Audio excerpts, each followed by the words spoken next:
Aujourd'hui dans Mythbusters, Adam et Jimmy se cassent la tête sur un mythe de comptoir. Alors mon vieux, t'as perdu la main? Ils veulent vérifier si une bouteille de bière vide cause plus de dégâts qu'une bouteille pleine. Ça fait mal, ça! Dans le même temps, Il faut masser le cuir pour obtenir un meilleur canon. avec un mystérieux engin d'artillerie historique, Feu! C'était les pattes?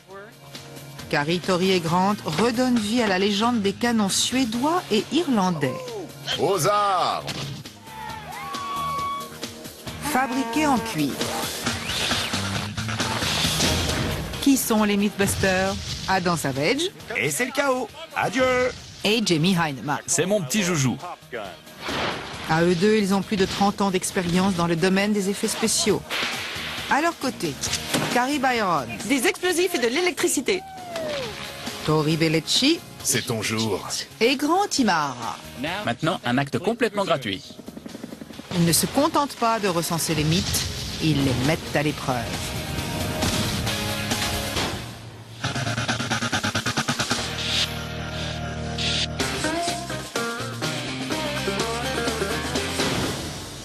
On ne va pas se remettre à boire en pleine journée. Non, rassure-toi. On ne cherche pas comment se saouler, mais on s'intéresse plutôt à ce qui arrive une fois qu'on a bu et qu'on se retrouve au milieu d'une embrouille. Et il paraîtrait qu'il est plus dangereux de se faire frapper avec une bouteille vide plutôt qu'avec une bouteille pleine. Je vais te le prouver.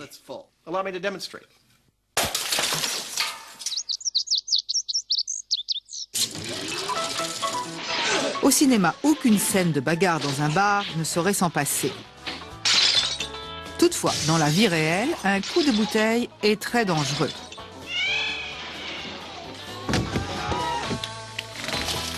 À quel point?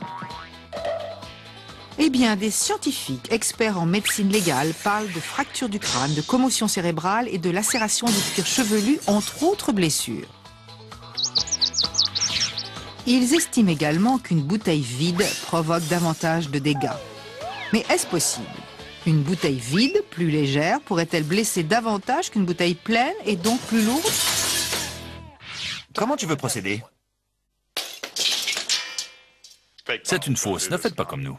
Sérieux, comment tu veux qu'on fasse cette expérience? De la même façon, mais avec de vraies bouteilles. Et une protection sur la tête. On va voir quel type de force entre en jeu. D'accord. Que le combat commence. Même si après quelques bières, on a très envie de frapper quelqu'un sur la tête avec une bouteille, mieux vaut éviter. On a tout de même très envie de se mouiller dans cette expérience. D'où l'introduction de ceci. C'est un casque de football américain équipé d'un ensemble de petits accéléromètres qui vont enregistrer les mouvements de notre crâne, ce qui nous dira laquelle est la plus dangereuse entre la bouteille vide et la bouteille pleine. De plus, c'est l'occasion rêvée pour moi de frapper Adam à la tête et d'assouvir un désir refoulé. Prêt? Avant de mettre ça sur la tête, on pourrait essayer sur un mannequin pour voir si ça fonctionne et quelle force entre en action. D'accord. Il est prêt. Prêt? Prêt. Alors, test sécurité.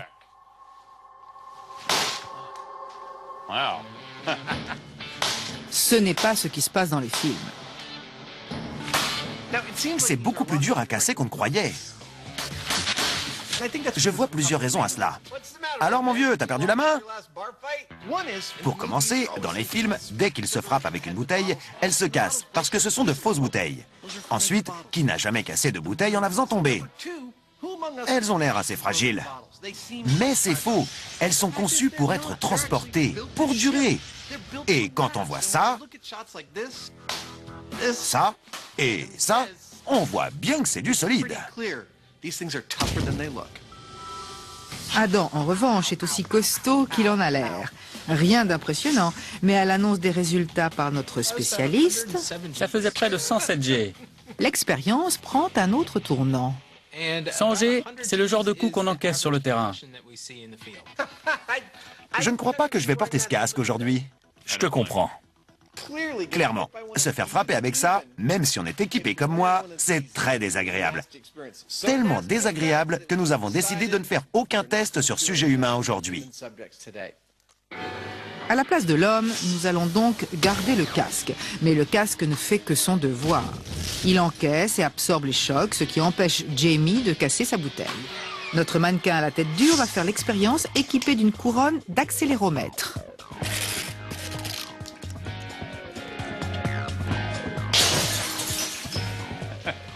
Et voilà. Vous avez des données? Oui, on a 54G. Génial! Génial, mais un seul résultat ne suffira pas à l'expérience. Monsieur Heinemann laisse donc libre cours à ses envies de verre brisé. 33. 11G. Jusqu'à ce qu'il obtienne une série de 7 coups 34. d'une moyenne de 28,1 G. On passe aux bouteilles vides? Souvenez-vous, le mythe prétend qu'un coup de bouteille vide provoque davantage de dégâts qu'une bouteille pleine. T'as fait pipi? Non. Pour comprendre, il faut comparer. Allez, on y va. Bouteille vide. Alors que les tessons s'accumulent, la comparaison est loin de confirmer le mythe. 13G. On a près de 11G. Les résultats indiquent que les coups seraient moins violents avec les bouteilles vides qu'avec les pleines. Mais quelque chose chagrine Adam dans cette expérience. Dans l'ensemble, les données ne semblent pas confirmer le mythe. Mais la force est très variable. Tout dépend du coup donné par Jamie. C'est difficile à contrôler. Pour la suite de l'expérience, il faut qu'on se débarrasse de la variable liée au bras de Jamie et qu'on opte pour un système mécanique qui résoudra ce problème. Je crois pas qu'on en ait terminé. Non, il y a quelque chose derrière tout ça. C'est plutôt excitant. Je crois qu'on n'a pas fini de ramasser les morceaux. Tu l'as dit.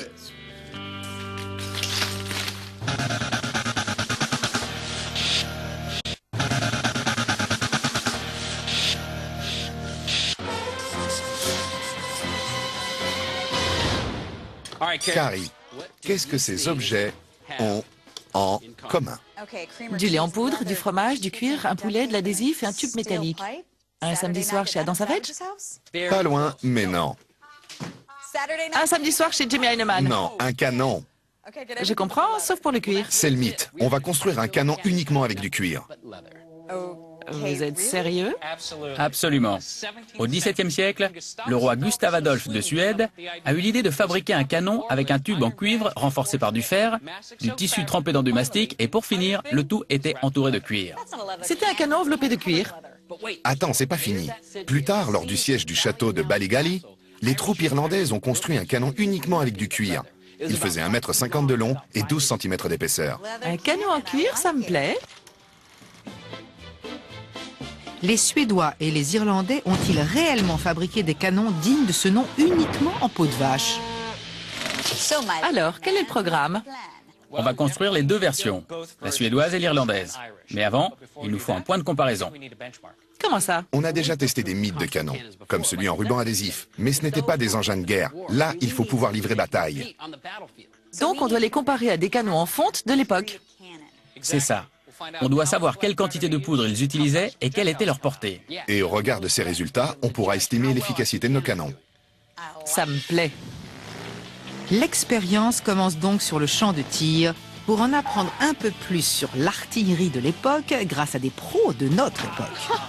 Superbe! Joli. Il vous plaît? C'est Bonnie Blue. Les Confédérés aimaient bien leur donner un petit nom. On aime bien faire ça, nous aussi. Allez, on y va.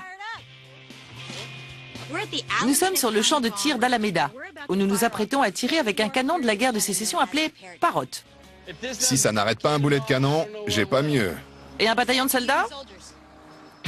Grant se prépare à voir ce que Bonnie Blue a dans le ventre. On a orienté la caméra vers ce panneau qui se trouve près du canon. Chaque bande mesure 30 cm. Connaissant le nombre d'images par seconde, on va pouvoir compter combien d'images il faut au boulet pour traverser un de ces segments, ce qui devrait nous donner la vitesse du boulet. On aura alors un point de comparaison pour nos canons suédois et irlandais. Passons à la poudre. Pour le canon à follet en poudre, il fallait 7 doses de poudre. Prêt? Celui en ruban adhésif, cette quantité. Chargé. Chargé. Quand on a réduit la jambe de Buster, c'était ça. Chargé. Chargé. Là, on a 170 grammes de poudre à canon. C'est la dose qu'on a mise dans le Parrot. Chargé. Allez, test de vitesse initiale, c'est parti. 3, 2, 1.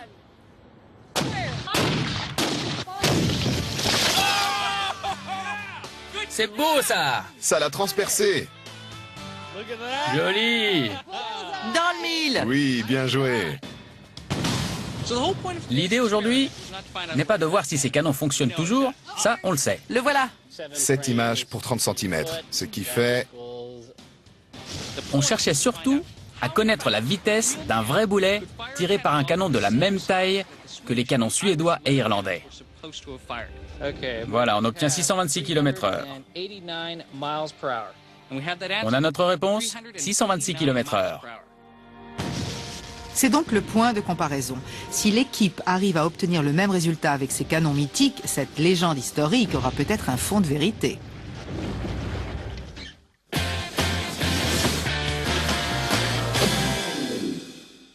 On en est où avec nos bouteilles? Malheureusement, on n'a pas pu se frapper sur la tête avec des bouteilles. On a dû prendre un cobaye. Et qu'est-ce qu'il en dit? Voilà que les bouteilles pleines font plus mal que les bouteilles vides. Ce qui est contraire au mythe. Selon lequel les bouteilles vides font plus mal. Mais vu qu'il m'est difficile de contrôler la force de mes coups, on ne peut pas savoir si ce sont mes coups qui sont plus forts ou si c'est bien lié à la bouteille. Donc, il nous faut une sorte de bras mécanique et un dispositif pour mesurer les blessures causées. Un robot à semoir. Tu n'as qu'à t'y mettre. Moi, je vais voir le neurologue pour qu'il me dise quel type de blessure on risque. D'accord. Tandis que Adam construit un mécanisme capable de briser des bouteilles à tour de bras de façon régulière, Jenny rencontre un expert de notre boîte crânienne. Que se passe-t-il vraiment lors d'une commotion? Une commotion se produit lorsqu'un choc extérieur se transmet du crâne au cerveau. Imaginez que le crâne est une boîte et que le cerveau à l'intérieur a la consistance de la gelée. Voici votre cerveau. Je vais le transformer en moule à gelée. C'est parti. Et voilà un beau moule à gelée. Au moment d'une commotion, de l'impact sur le crâne, celui-ci bouge par rapport au cerveau qui, lui, reste à sa place. Le crâne bouge autour. En frappant la boîte crânienne, le cerveau peut être endommagé, notamment à l'opposé de l'impact. Qu'est-ce que je fais? Je fais des cerveaux en gelée. Et vous? Tout est fonction de la force, Jamie. C'est la quantité d'énergie transmise au crâne et au cerveau qui détermine la gravité de la commotion cérébrale et les dégâts causés au cerveau. Et voilà. C'est ce que je voulais.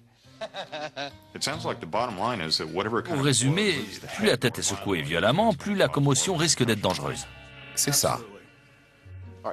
L'idée avec ce système, c'est de casser une bouteille sur la tête de notre cobaye avec une précision et une vitesse constante pour voir le type de commotion provoquée. Au départ, le bras articulé est maintenu par ce ressort. La bouteille est coincée dans cette pince jusqu'à ce qu'elle vienne heurter le crâne. Quand on libère le bras, il se balance jusqu'à la tête que voici, posée sur son cou, d'un poids correspondant à la réalité. Et j'ajoute la préparation du chef, un beau petit cerveau en gelée. En repassant les images au ralenti, on verra le cerveau remuer là-dedans. Et d'après les mouvements de la tête et du cerveau, on verra quel type de commotion on risque de subir si on reçoit une bouteille de bière sur la tête. Mais avant que la dispute n'éclate, Adam doit trouver exactement à quelle vitesse il doit balancer sa bouteille pour être certain qu'elle se casse. Pour cela, il dispose d'un modèle réduit du bras articulé et d'un porc. L'expérience est en place. Je vais prendre cette bouteille et la fracasser contre cette tête de porc. Cette flèche et la caméra située au-dessus vont m'aider à déterminer la vitesse exacte qu'il faut donner à ces bouteilles vides et pleines pour qu'elles se cassent. La science à la boucherie dans 3, 2, 1.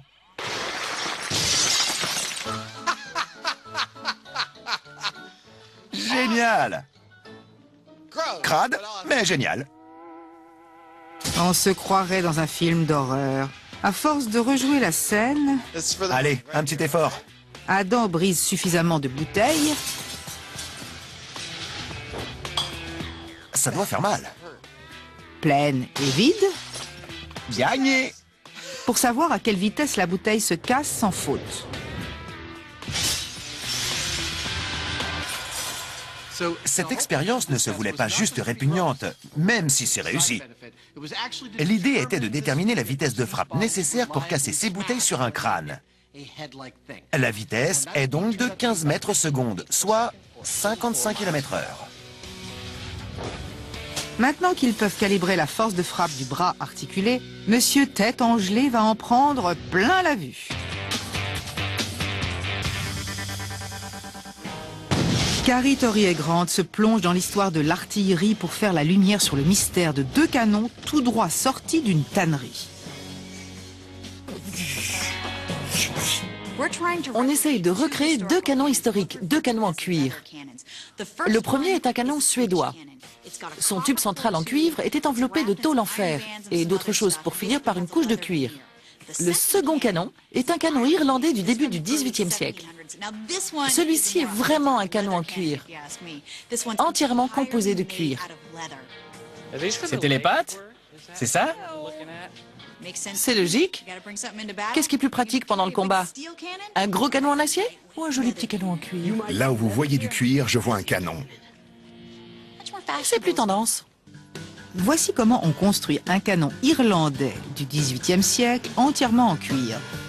Appliquez la colle, insérez un bouchon très épais à l'extrémité, roulez la peau autour d'un moule en acier. J'espère que ce sera assez costaud pour supporter l'explosion de la poudre. Encollez suffisamment de couches pour former un tube de 2,5 cm d'épaisseur et de 13 cm de diamètre. C'est moi ou notre canon à désert de hot dog? Ficelez le tout et attendre que ça sèche. Il n'est pas très beau, mais il fera l'affaire. C'est ce qu'on m'a dit en m'embauchant. D'après le mythe, les Irlandais ont fabriqué un canon en cuir. Je ne sais pas pourquoi. Ils n'avaient peut-être que ça sous la main ou ils innovaient avec cette arme légère et facile à transporter. C'est assez malin. Ou complètement idiot. Nous avons suivi toutes les indications historiques que nous avons trouvées. Et le voilà, notre canon en cuir. Et j'ai envie de couper le bout pour faire quelque chose de plus propre. Ça te ferait plaisir, ça. Oui. Si ça marche, ce sera une bonne anecdote historique. Sinon, c'est que c'était un gros bobard. Le canon irlandais est terminé et prêt à faire feu.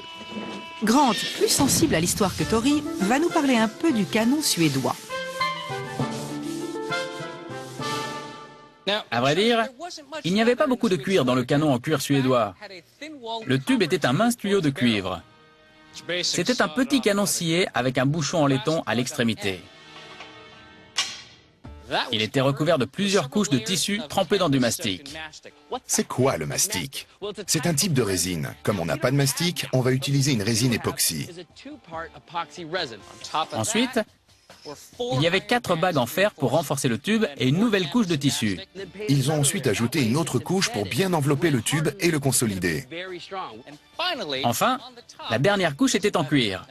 On l'appelait le canon en cuir, mais il était hybride. Son tube était métallique. Il avait l'avantage d'être léger et maniable. Maniable. Et comment? Avec ses roues, il ira tout droit au champ de tir. Feu! Nous verrons si ces canons mythiques, reconstruits à l'identique, ont réellement pu fonctionner.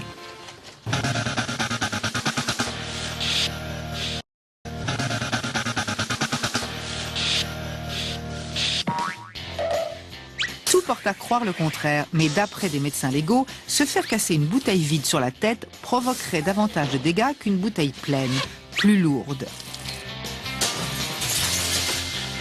Afin de résoudre ce mystère, Jamie et Adam ont préparé une cervelle en gelée pour un test comparatif.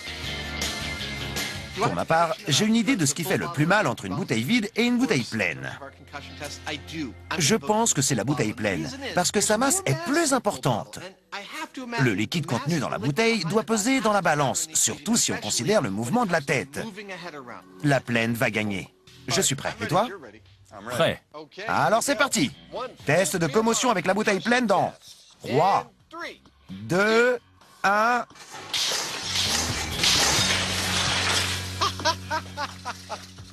C'est génial.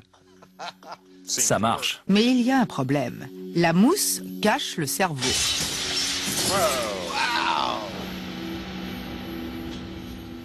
Avec la bière, on ne voit plus rien du tout.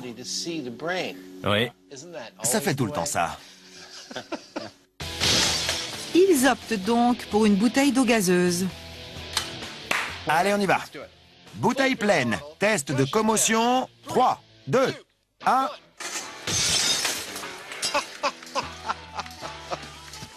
C'est intact. Ralenti.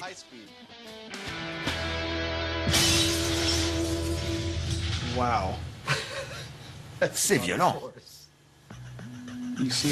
On voit le crâne bouger et le cerveau va heurter les parois de la boîte crânienne.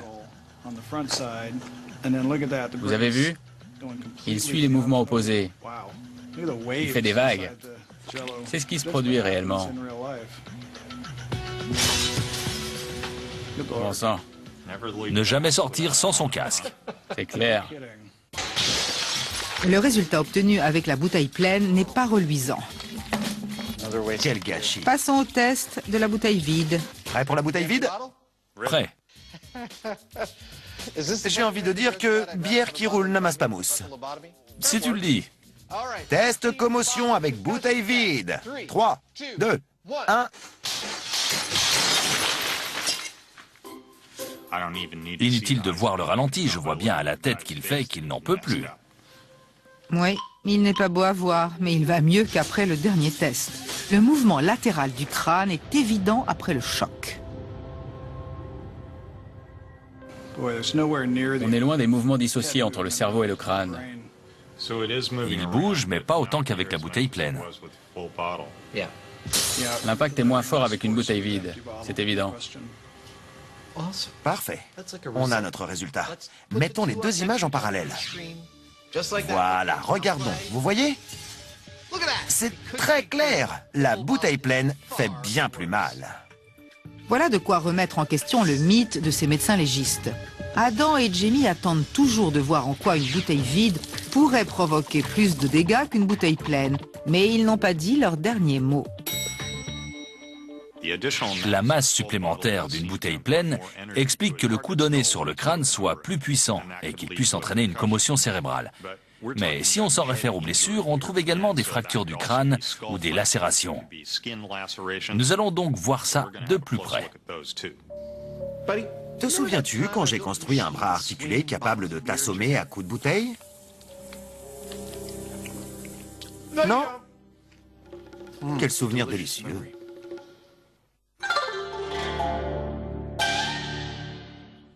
Voici où nous en sommes. Nous avons déjà testé le canon Parrot. Un canon entièrement en acier.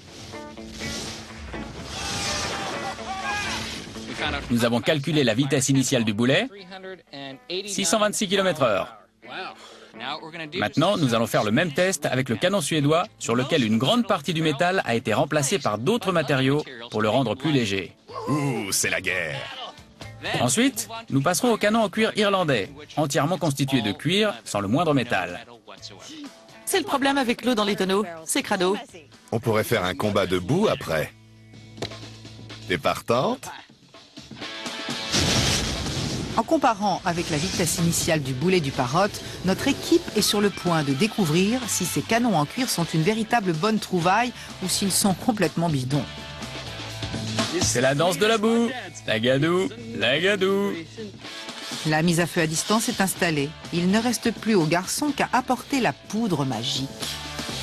Voilà. Alors, j'ai ici 170 grammes de poudre à canon. Nous allons nous en servir pour propulser notre boulet. Avec le Parrot, le boulet est parti à 626 km/h. C'est beaucoup. Pour vous faire une idée, ce serait comme frapper une balle de baseball à 1900 km/h.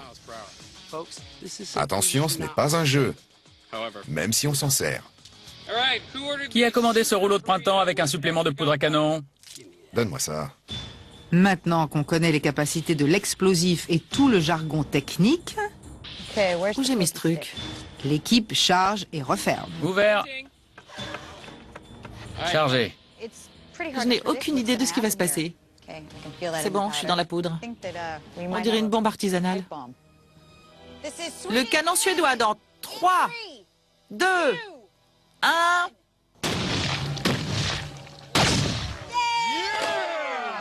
C'est dingue, ça a marché. Vraiment? En arrivant, certains pensaient que ça allait tirer comme un canon. D'autres que ça allait exploser. On a les deux. Oh la vache! L'arrière a complètement explosé. C'est un canon jetable. Le boulet est parti dans un sens, tandis que l'intérieur est parti dans l'autre. En effet, ce tir n'augure rien de bon. Mais en voyant l'état de leur cible, ils restent confiants. Il a réussi. Bravo au canon suédois. Il n'a pas touché les sacs, mais il a eu les 2 bidons. Une fois les calculs terminés, le résultat devient très intéressant. Nous avons testé le canon suédois avec le même boulet de canon, la même dose de poudre. On a donc 3 images et on est à 2000 images secondes. C'est dingue, mais j'obtiens 203 mètres secondes, soit plus de 730 km/h. C'est 100 km/h de plus que le Parrot. Quoi? Je dois dire que le résultat est équivalent, voire un peu meilleur que celui du vieux canon en fonte. La vitesse de tir est supérieure. C'est peut-être plus tassé, du coup le boulet est parti plus vite. On a raté la cible à pas grand-chose. Le problème, c'est qu'on a explosé l'arrière. Mais n'oubliez pas que c'était notre première tentative. Ça m'étonnerait que les Suédois aient réussi du premier coup. En tant que pièce d'artillerie, le canon suédois était plus maniable, très précis. Mais malheureusement, sa durée de vie devait poser problème. Et l'histoire nous l'a prouvé. Comparé aux résultats obtenus avec le Parrot, le canon hybride poids-plume n'a rien de ridicule. Reste encore le canon irlandais. Les roues sont tombées, c'est bon signe. Je sais ce que vous pensez. On dirait un hot dog géant sur roue. Mais c'est en réalité notre canon en cuir irlandais. On a 170 grammes de poudre, Charge, Poudre, un boulet de 1,3 kg c'est bien serré. et un tube en cuir de 2,5 cm. Mettez tout ça ensemble et ça va faire boum. allez l'Irlande.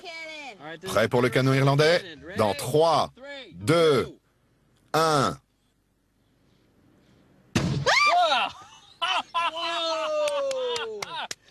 Joli! Regardez où est le boulet! Il est resté sur place. Bing! C'était plus dangereux d'être derrière que devant le canon. À l'évidence, le canon irlandais n'a pas réussi l'expérience. L'extrémité a explosé et même avec de la bonne colle, le tube s'est déroulé. Impossible donc de recommencer le tir. Techniquement, c'est un canon. Mais nous avons réussi à faire sortir un boulet d'un tube, même s'il n'a fait qu'1 mètre et qu'on a détruit l'extrémité arrière. Ce n'est pas un canon très efficace. On cherchait à vérifier ce mythe et c'est très simple. Ce n'est pas une arme. Mais contre des lutins, ça peut devenir mortel. Regardez le boulet. Nous avons testé le Parrot et le canon suédois avec le même boulet et la même dose de poudre. Les boulets sont partis à 626 et 732 km/h. Concernant le canon irlandais, je n'appelle pas ça une arme. Non. On l'a réalisé à partir des meilleures données disponibles, mais celui-ci, c'est du bidon. Mais on n'en a pas terminé. Nous allons tout faire pour construire un canon en cuir et rien qu'en cuir. C'est peut-être impossible, mais on va essayer.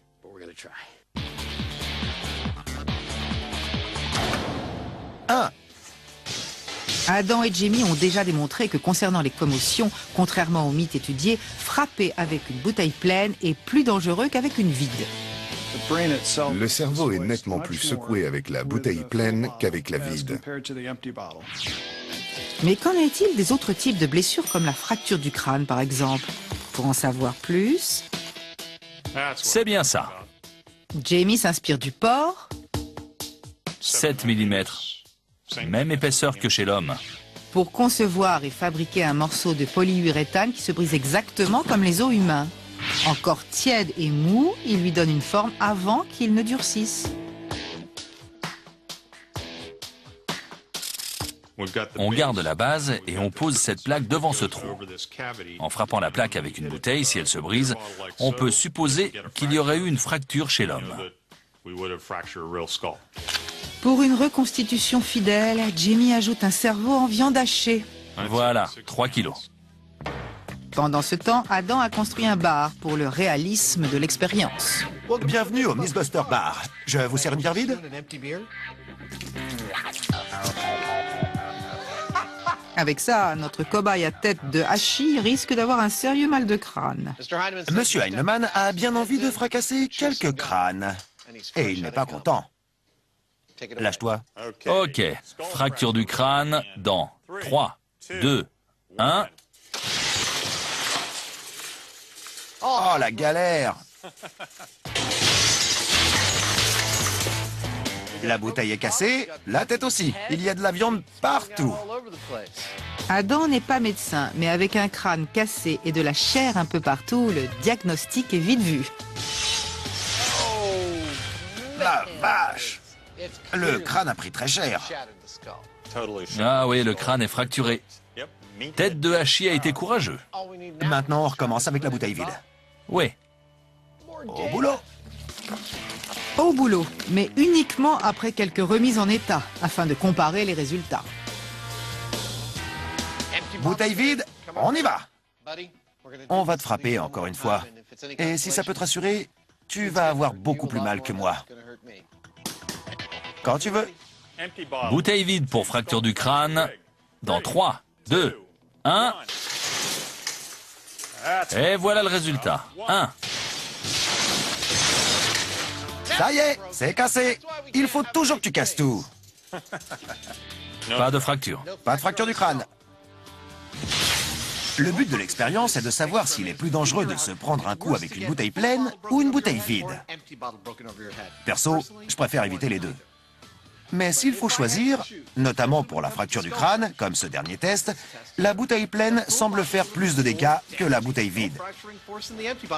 Mais à y regarder de plus près, on remarque de nombreuses coupures dans le crâne de tête de hachis. Et on se demande si, en ce qui concerne les lacérations, une bouteille vide ne serait pas plus dangereuse qu'une bouteille pleine. On ne sait pas. Nous allons donc tendre une peau sur ce crâne et refaire le test avec ça.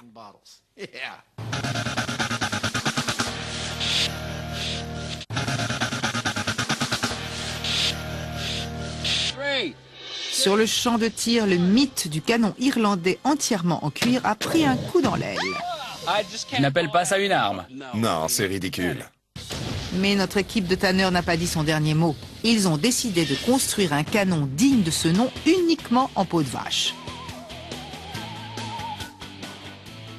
Il faut masser le cuir pour bien l'assouplir et obtenir un beau canon.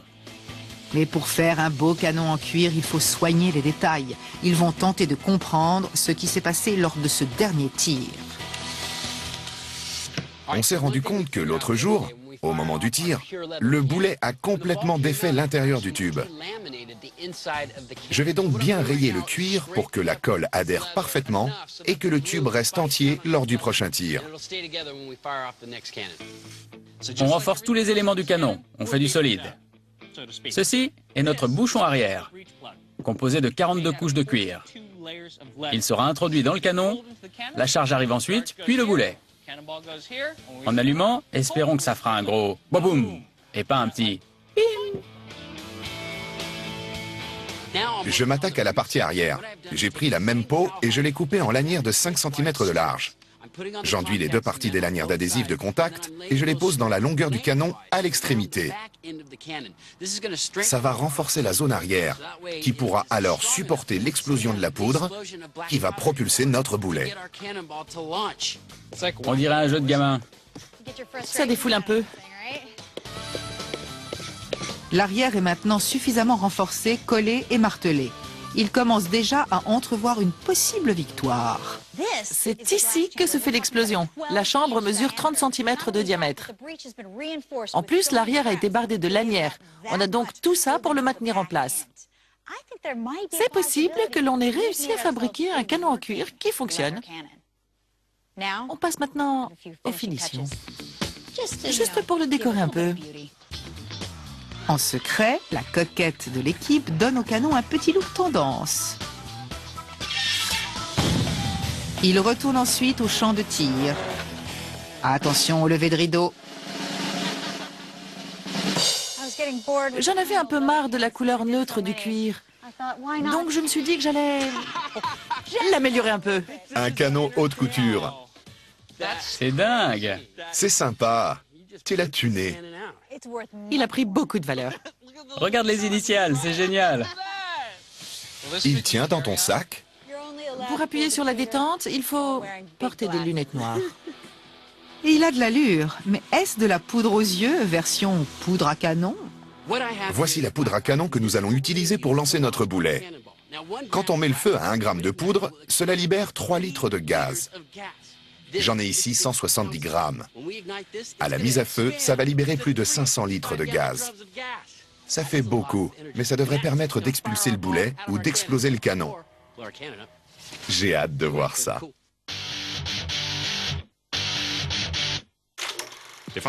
Si je veux voir ce qui arrive à la peau du crâne de quelqu'un lorsqu'on le frappe avec une bouteille, il faut que je la reconstitue. Et pour cela, le docteur Frankenheinemann a choisi quelques caractéristiques du cuir chevelu qu'il voudrait recréer. On devrait être capable de le bouger d'1 ou 2 centimètres. Il faut que je trouve une peau identique. C'est parfait. Elle se perce avec 1,1 kg de pression. Pas mal. Épaisseur 1 mm. C'est assez fibreux. Il cherche ensuite le plastique artificiel qui a les mêmes caractéristiques. Elle a la même souplesse. C'est du vinyle. Ça commence à ressembler à de la vraie peau, comme on l'aime. Avec une peau en vinyle, une couche sous-cutanée absorbante et, bien entendu, une bonne dose de sang, Mince, il y a du sang partout. la reconstitution fait son effet. La ressemblance est presque trop parfaite. On applique la peau et si je la coupe, avec un peu de chance, ça va saigner. Avec ça, Et voilà. Tête de hachis s'apprête à recevoir quelques coups pour la bonne cause. T'as mis le sang? Oui, Alors on y va. Que le massacre commence. Test de lacération, bouteille pleine, 3, 2, 1. Ah, l'horreur!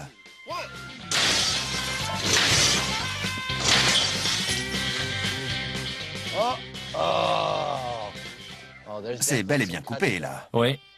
Ah, il saigne. C'est crade. Ah, c'est pas beau à voir. Et comme si ça ne suffisait pas, ils vont nous présenter, preuve à l'appui, à quel point c'est dangereux de se servir d'une bouteille comme d'une arme. On pose ça là et l'autre ici. Comme ça, on voit ce que ça donne avec une bouteille pleine et on pourra comparer. D'accord. Allez, c'est parti. Test lacération, bouteille vide sur tête de hachis. 3, 2, 1. Voilà qui est réussi. Ça ne fait aucun doute, il y a eu de la casse.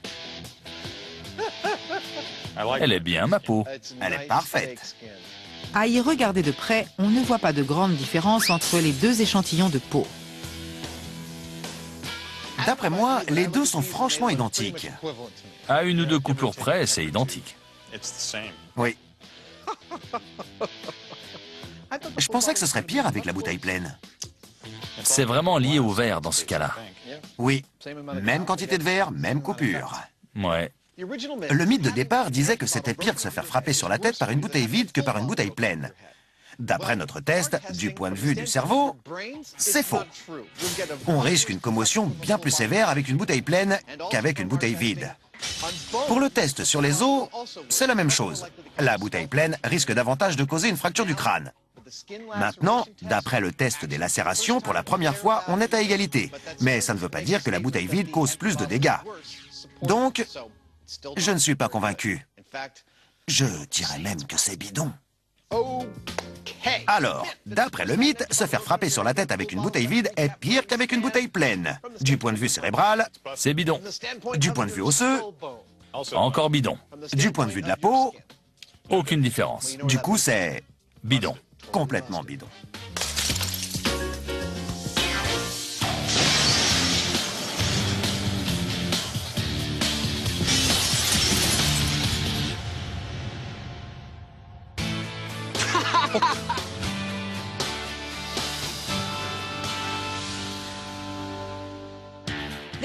Voici notre cible. Un mur de packs de lait devant un ensemble de 3 bidons remplis d'eau.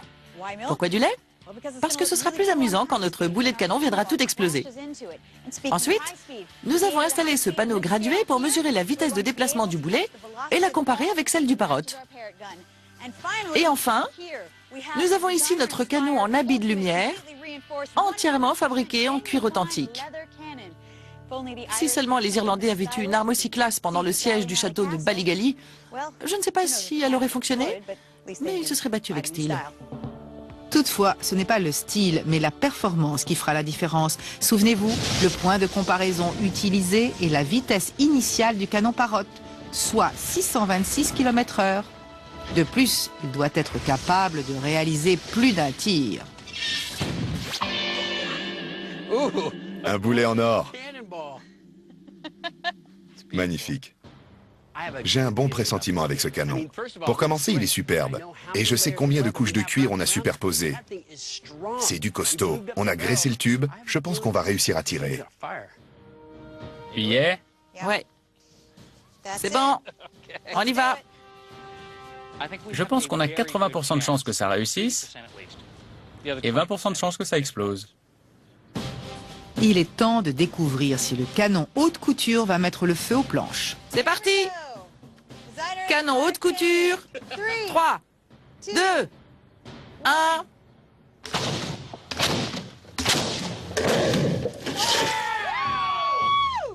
Ça a marché. 100% cuir et il a survécu. Il est entier.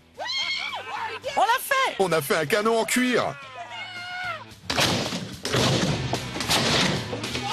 Leur réaction en dit long. On a fait un canon qui marche. Vu de loin, le test semble réussi, mais à y regarder de plus près, le constat est plus mitigé. Il a passé le bidon de lait. Le voilà. Contrairement au Parrot qui avait transpercé 2 bidons d'eau, le canon en cuir s'est arrêté au bidon de lait. Il y a moyen de blesser quelqu'un. L'efficacité de cette arme est fonction de la vitesse calculée grâce au ralenti. J'ai donc 23 mètres par seconde, ce qui fait 84 km/h. Waouh. C'est assez rapide. Ouais. On pourrait aller plus vite en voiture que le boulet. Oui, mais il est en cuir. C'est bien. C'est super bien. Ça pourrait vraiment te faire une bosse. La vitesse obtenue, loin d'être fatale, s'explique par l'aspect intérieur du tube en cuir. Les couches se sont décollées à l'intérieur et la chambre de combustion est déformée. Le verdict est donc sans appel. J'ai cru que ça avait marché, mais manifestement, on ne pourra tirer qu'une seule fois. Je crois que c'est bidon. Bidon. Mais quelle finale! C'était cool! Au moins, on aura eu un beau tir.